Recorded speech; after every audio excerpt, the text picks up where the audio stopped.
Olá, meus amigos, tudo bem? Estudantes da Bíblia, que Deus os abençoe. É uma grande alegria estar aqui com vocês mais uma vez. Mais um estudo. O estudo anterior, ele veio falando sobre a ressurreição. E esse estudo agora nós vamos tratar sobre o juízo. Que juízo é esse? Interessante notarmos um pouquinho sobre isso. Jesus, quando esteve aqui na terra, falou sobre juízo. Ele disse assim: que digo-vos que toda palavra frívola que proferirem os homens, delas darão conta no dia do juízo. Mateus 12:36. Paulo também falou sobre esse juízo. Ele diz assim: portanto, estabeleceu um dia em que há de julgar o mundo com justiça, em Atos 17:31. O primeiro anjo também de Apocalipse anuncia em grande voz: temei a Deus e dai-lhe glória, pois é chegada a hora do juízo. Apocalipse 14:7. Então o tema do juízo ele é recorrente na palavra de Deus. E ele também está conectado com a salvação realizada por Deus. Então nós devemos ter essa certeza de que um dia todos nós passaremos pelo juízo de Deus. Então, antes de fazermos as perguntas, quero convidar a você que pegue a sua Bíblia, pegue seu estudo e vamos falar com Deus. Oremos? Querido Deus, bondoso Pai, louvado, engrandecido, exaltado seja o teu nome. Muito obrigado pela vida, pelo dom da vida e pelas bênçãos que vêm derramados sobre nós.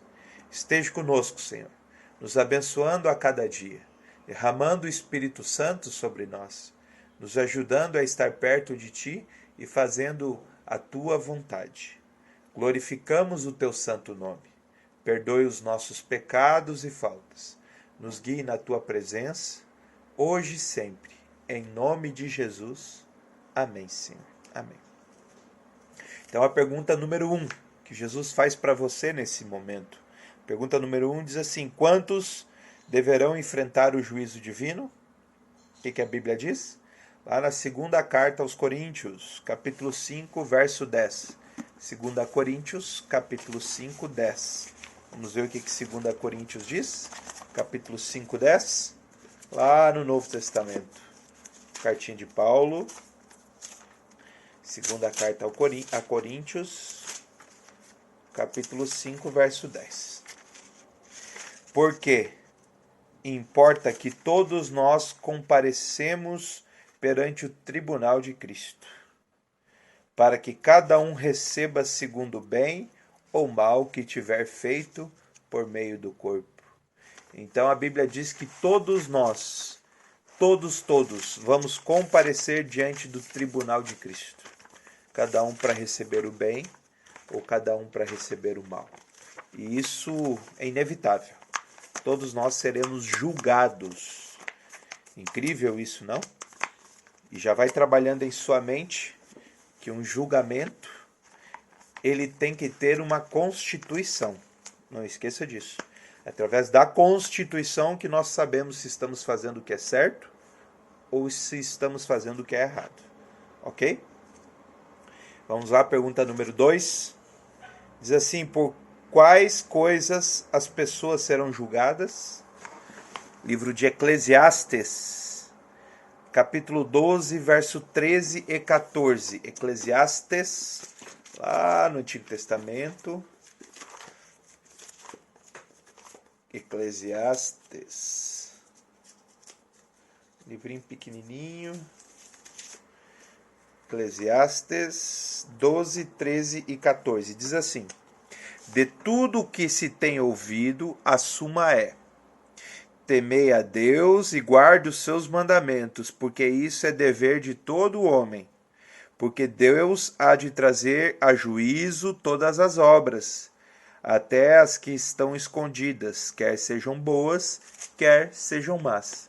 Então Eclesiastes aqui diz que a gente tem que levar os mandamentos de Deus como parâmetro para saber quais são as obras boas e quais são as obras más, tanto as visíveis quanto as invisíveis. Todas elas serão levadas a julgamento E isso nós temos que ter em mente e entender um pouquinho o que Deus quer para nós.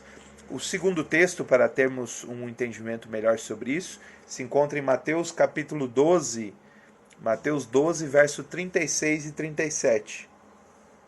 Diz assim: Digo-vos que, de toda palavra frívola que proferirem os homens, delas darão conta no dia do juízo. Porque pelas tuas palavras serás justificado, e pelas tuas palavras será condenado. Olha só que maravilha, não? O dia do juízo vai chegar.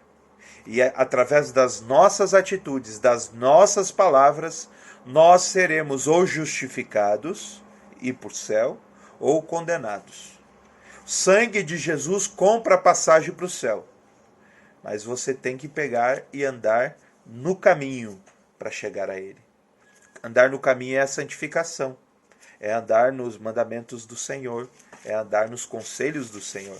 É andar no caminho que é a verdade e a vida, Jesus Cristo. Jesus Cristo ele veio para nos mostrar, e ele disse que nós seremos justificados ou condenados no dia do juízo. Então o juízo ele vem e vem para todos. Então devemos começar a ter em mente o que nós queremos para a nossa vida, né, e para a vida das pessoas. Qual será a norma usada por Deus no juízo?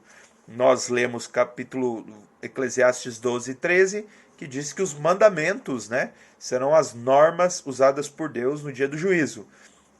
Vamos ler também a carta de Tiago, lá no Novo Testamento. Tiago.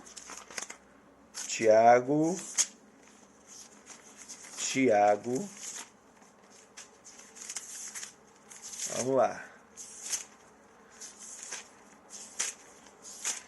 Livrinho de Tiago. Isso. Capítulo 1, verso 25 primeiro. 1:25 diz assim. Leia comigo. Mas aquele que considera atentamente na lei perfeita, lei da liberdade, e nela persevera, não sendo ouvinte negligente, mas operoso praticante, esse será bem-aventurado no que realizar. A palavra bem-aventurado quer dizer mais que feliz. Então, quem realizar os atos ou praticar a lei de Deus será mais que feliz e estará andando nos caminhos do Senhor, que é a lei da liberdade. Nós somos livres para escolher servir a Deus. Nós somos livres quando servimos a Deus. Não somos escravos desse mundo. E Tiago também, 2, 10 a 12, diz assim: Pois qualquer que guarda toda a lei, mas tropeça em um só ponto, se torna culpado de todos. Portanto, aquele que diz não adulterarás, também ordenou não matarás. Ora, se não adulterarás, porém mata, vens a ser transgressor da lei. Falai de tal maneira e de tal maneira procedei, como aqueles que hão de ser julgados pela lei da liberdade. Então, se nós falamos que somos cristãos, falamos que estamos em Cristo, nós devemos praticar o que Cristo praticou. Viver como Cristo viveu. Já diz a música, né? Padre Zezinho. Então nós temos que andar nos caminhos do Senhor. Se nós não andarmos nos caminhos do Senhor, que tem como parâmetro a lei de Deus é o caráter de Jesus. Se nós não tivermos o caráter de Jesus, nós seremos julgados. Não adianta guardar 9 e não guardar 1. São 10 mandamentos. E eu ficar só com 9 e 1 eu jogar fora. Se errar em 1, tropeçar em 1, é culpado por todos. Então nós temos que buscar esse parâmetro de vida, porque o caráter de Cristo, ele é uma totalidade. Eu não posso dizer que sou marido e amo a minha esposa, mas adultero. Será que eu estou sendo fiel a ela? Claro que não. Eu faço bem para ela, eu amo ela, eu sustento, eu compro as coisas para ela e faço todas essas benevolências e práticas de amor e carinho, mas vou lá e traio ela. Com certeza eu vou ser culpado no meu casamento e provavelmente ela vai querer a separação. Então a gente deve ser todo de Cristo como Cristo é todo da gente. E isso é maravilhoso, né?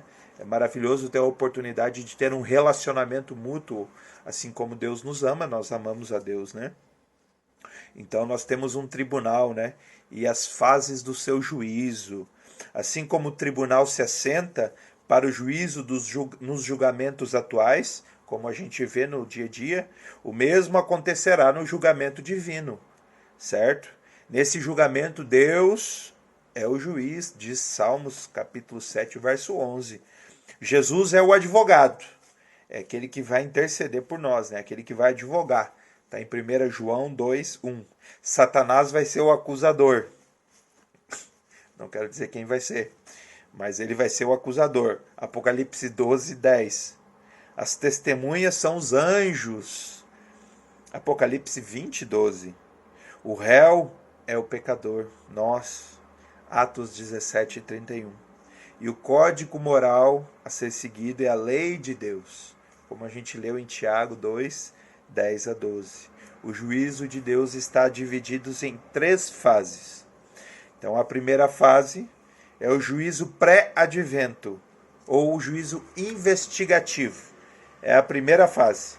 Essa fase de juízo, então, diz respeito ao povo de Deus.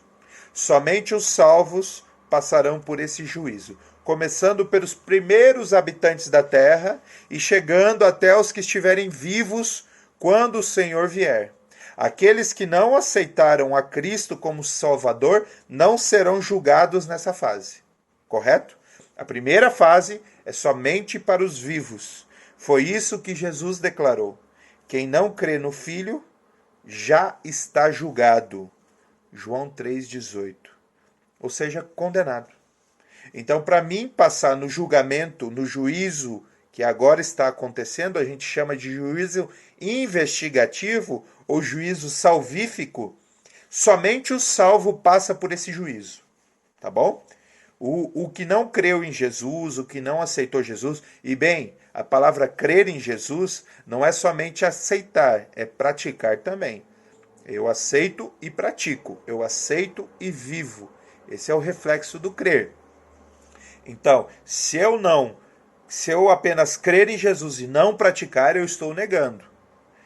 Se eu apenas praticar e não crer em Jesus, eu também estou negando. Esses já estão condenados, correto? Ah, eu sou uma pessoa boa. Ah, eu não acredito em Deus, eu não acredito em Jesus, mas faço bem para todo mundo. E aí? É válido também? Para ir para o céu, nós temos que crer em Jesus e viver como Jesus viveu. Para isso, com isso nós estaremos passando pelo juízo investigativo. É o juízo salvífico. É o juízo que todos nós, salvos, vamos passar, que compramos a nossa passagem para o céu. Pergunta número 4. Que visão o profeta Daniel teve em relação ao juízo divino? Daniel 7, 9 a 10. Vamos lá no livro de Daniel. Daniel 7, 9 a 10. Daniel 7, 9 a 10. Diz assim. Daniel 7, 9 a 10. Continuei olhando, até que foram postos uns tronos, e o ancião de dias se assentou. Sua veste era branca como a neve, e os cabelos da cabeça como a pura lã. O seu trono era chamas de fogo, e suas rodas eram fogo ardente. Um rio de fogo manava e saía diante dele. Milhares e milhares o serviam, e miríades estavam diante dele. Assentou-se o tribunal e abriram-se os livros. Então Daniel viu o julgamento de Deus, né? O dia do juízo. Então, como a Bíblia relata que tinha muitos anjos ali testemunhando, nosso anjo bom que está ao nosso lado. Então, no capítulo 7, Daniel viu esse dia sendo iniciado no céu. No capítulo 8, ele ouviu que o juízo começaria depois que se passassem 2.300 tardes e manhãs, ou seja, lá em Daniel 8, 14. Uma tarde e manhã equivale a um dia. né? Passou tarde e manhã, como a gente vê lá em Gênesis 1, 5, 8 e 13. Então, logo, né? 2.300 tardes e manhãs equivale a 2.300 dias. Em se tratando de profecia, como Daniel estava aqui fazendo, devemos aplicar então o princípio dia-ano da interpretação profética. Em cada dia profético equivale a um ano literal, tá bom? Quando aplicável, nós vemos isso em Números 14 e 34, Ezequiel 4, 6 e 7. Então, assim, o juízo deveria começar no santuário celestial após 2.300 anos literais. Tá bom? Esse período de 2.300 anos literais, ele teve início com a ordem para edificar Jerusalém. Lá em Daniel 9, 25 diz. Essa ordem, então, entrou em vigor no ano de 457 a.C., que está escrito lá em Esdras, capítulo 6, 14. Capítulo 7, 7 a 12. Então, se viajarmos, então, 2.300 anos, então foi a partir do ano de 457, alcançamos o ano de 1844. O juízo no santuário terrestre, então era realizado sempre no 10º dia do 7º mês, fazendo uma transposição dessa data para os nossos dias, né, para o nosso calendário. Chegamos então no dia 22 de outubro de 1844. Então, a partir daí, começaria o juízo no santuário celestial, lá em Daniel 12, verso 1, que significa então o fim da intercessão e da oportunidade de salvação. Quando fechasse a porta da graça, não tem mais salvação. Que nós vemos lá em Apocalipse 5, 15, 8 e Apocalipse 22, 11. Então, começou em 1844 o juízo investigativo para os salvos e vai se terminar no dia do fechamento da porta da graça, quando agora não há mais oportunidade de salvação. Aqui já estão selados os vivos, todos os salvos, né? Tanto os mortos como os vivos. Então, a partir do juízo de 1844 até o fechamento da graça, há oportunidade de salvação. E hoje, meu amigo, minha amiga, é dia de salvação. Hoje nós devemos entregar a nosso coração nas mãos de Jesus e decidir: eu quero servir a Deus, eu quero andar nos caminhos de Deus e eu quero aceitar a sua vida na minha. Eu quero ter uma mudança de vida. Não é fácil. Jesus nunca prometeu que seria fácil, mas ele disse que o fim valeria a pena. E essa é a nossa maior esperança. Estar conectados com Cristo é difícil. É uma cruz que nós devemos carregar. Mas a Bíblia diz: toma a tua cruz e siga Jesus. Que é o maior privilégio do ser humano poder carregar a cruz junto com Cristo. Tá bom? A segunda fase agora. A segunda fase é juízo comprobatório. Que visão o profeta João teve em relação ao juízo comprobatório da segunda fase? Está lá em Apocalipse capítulo 20, versos 11 e 12. Leia comigo. Apocalipse 20, versos 11 e 12. Vamos lá, no último livro do Novo Testamento, 11 e 12. Diz assim: vi um grande trono branco e aquele que nele se assenta, de cuja presença fugiram a terra e o céu, e não se achou lugar para eles. Vi também os mortos, os grandes e os pequenos, postos em pé diante do trono. Então se abriram os livros.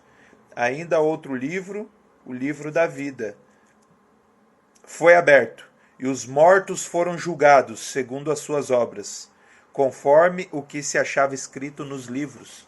Então aqui nós vemos o juízo comprobatório. Por que aqueles que não estão no céu não chegaram lá? Quais foram as obras que eles fizeram que não compraram a salvação, a passagem para o céu? Esse julgamento, então, se refere àqueles que têm um nome escrito no livro da vida. Ele ocorre durante 1000 anos, após a volta de Jesus, que acontece ali no capítulo 20, verso 5, né? Não significa que ainda existe esperança de salvação. Não há. Esses que se perderam, já foram condenados. A gente aqui nesses 1000 anos só está comprovando por que eles foram condenados. Será um julgamento apenas para demonstrar que a justiça de Deus e se verificar o motivo da perdição dos ímpios. Então a justiça de Deus foi aplicada. E por que os ímpios não foram para o céu? E porque eles tiveram as oportunidades e não aceitaram, as obras más que praticaram. Então é por isso que vai ter esse juízo durante esses 1000 anos, né? A terceira fase é a fase do juízo executivo. Como João descreve então esse juízo para aqueles que receberão? Apocalipse 20, versos 7 a 9. Vamos lá? Apocalipse 20, versos 7 a 9. 27 a 9. Diz assim. Acompanhe comigo. Quando, porém, se completar os 1000 anos, Satanás será solto da sua prisão e sairá a seduzir as nações que há nos 4 cantos da terra, Gog e Magog, a fim de reuni-las para a peleja. O número dessas é como a areia do mar. Marcharam então pela superfície da terra e sitiaram o acampamento dos santos e a cidade querida.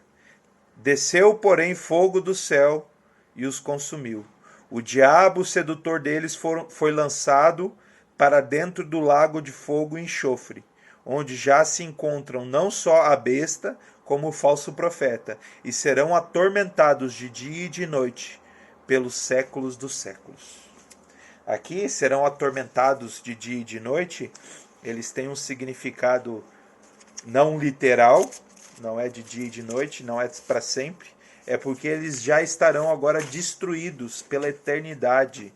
Eles não terão mais ninguém e não terão mais vida, porque o universo todo, ele viu e avaliou que Cristo estava certo. Porque a condenação, o que Satanás a condenava e a crítica de Satanás no céu, era que Jesus era autoritário, que Jesus era o inquisitor, que Deus ele era autoritário, que era inquisitor e que não dava oportunidade para os outros liderarem, que o povo servia a Deus por medo.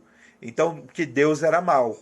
Então, nesse juízo, nessa terceira fase, é a chamada de juízo executivo, pois se trata da aplicação da sentença aos impenitentes.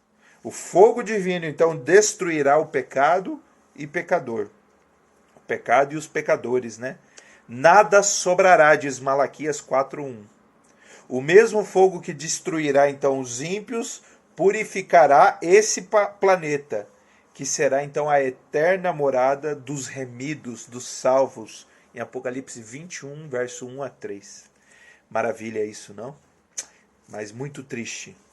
Um dia nós vamos viver a eternidade com Cristo, isso é maravilhoso. Mas a nossa maior tristeza hoje é que terão muitas pessoas, como a areia do mar, que não aceitarão o chamado para a salvação. Qual chamado você aceita hoje? Você quer ser salvo ou você quer se perder? Para ser salvo, precisa seguir o que nós estamos estudando. Porque aqui é só Bíblia, queridos. É só Bíblia, é só palavra de Deus. Aqui não tem coisas que o ser humano colocou, ou tirou, ou entendimentos errados.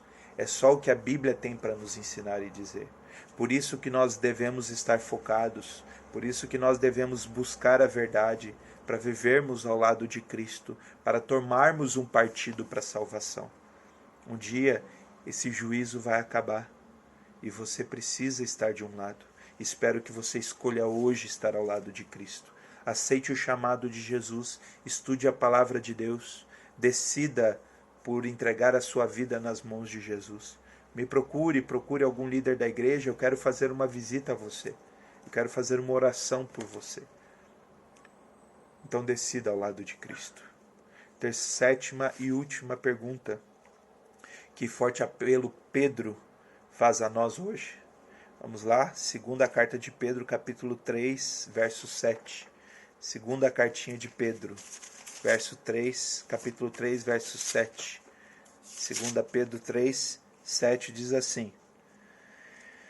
Ora, os céus que agora existem e a terra, pela mesma palavra, têm sido entesourados para o fogo, estando reservados para o dia do juízo e destruição dos ímpios.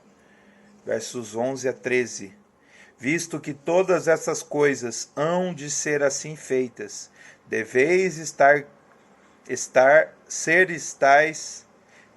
ser tais como os que vivem em santo procedimento e piedade, esperando e apressando a vinda do dia de Deus, por causa do qual os céus incendiados serão desfeitos e os elementos abrasados se derreterão.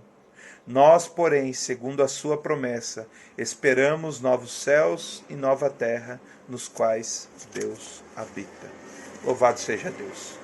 Eu preciso ter um corpo glorificado, até porque a minha visão já não está muito boa.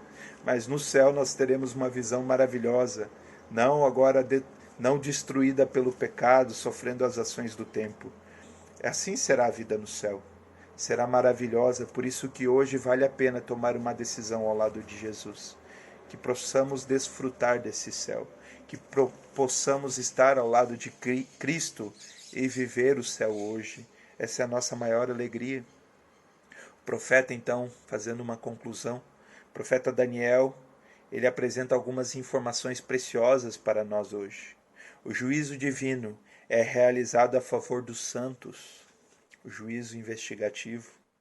Se o juízo é ao nosso favor, não precisamos temer, a não ser que o nosso caso ainda não esteja nas mãos do advogado Jesus Cristo.